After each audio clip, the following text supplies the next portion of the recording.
Правдата во Северна Македонија е пропадната, како што е пропадната ова влада на корумпирани политичари предводена од СДСМ и ДУИ. Корупцијата, политичките влијанија, недостатокот на ефикасноста и професионализмот направија довербата на граѓаните во органите на правдата да биде само 3%. Движењето БЕСА долго време и континуирано ја изразува својата загриженост за лошата состојба на судството и повикува на негова независност од корумпирани политичари. Ваквата констатација ја потврдува и изјавата на американската амбасадорка која изјави: кога станува збор за напредокот во судството, ние сме разочарани.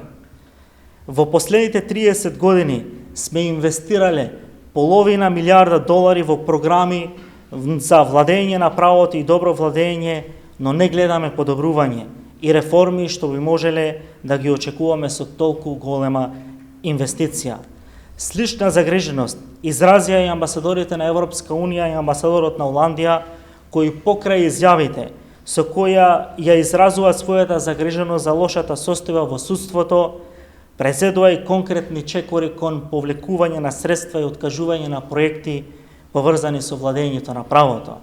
Но и покрај овие вознемирувачки и многу сериозни изјави на највисоките дипломатски представници на најмоćните сојузници на Република Северна Македонија за состојбите и положбата на судството кај нас, премиерот Димитар Ковачевски и првиот човек на ДУИ Али Ахмети цинично и целосно неодговорно се изјаснуваат дека криминалот и корупцијата треба да се истражува. Но од кого да се истражи? Кој ќе ги следи корумпираните политичари потопени во криминал и корупција? Ислам Абази, главниот обвинител за гонење организиран криминал и корупција, кој има повеќе фотографии со братот на првиот човек на ДУИ и други функционери на ДУИ, отколку со членовите на неговото семејство? Од синот на спикерот Ала Џафери, функционер и најважен експонент на ДУИ, или од други ваши политички експоненти кои ги тешевте, ставајќи ги на различни позиции во органите на правдата?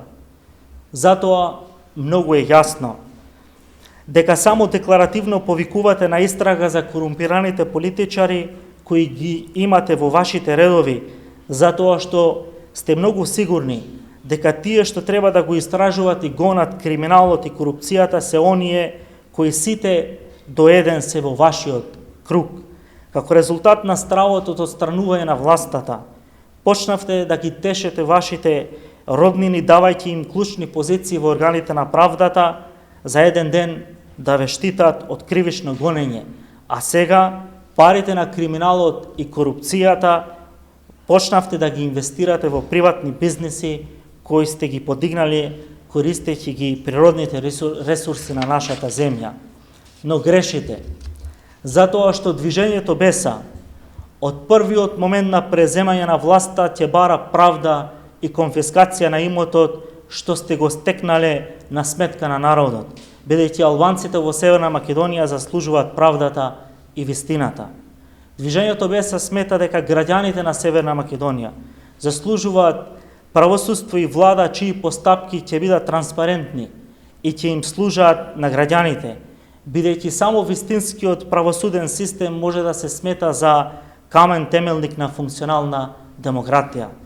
За да имаме независно, ефикасно и транспарентно судство, сметаме дека на земјата е потребна нова, некорумпирана влада, со способни луѓе, со морален и професионален интегритет и визија да ја водат државата.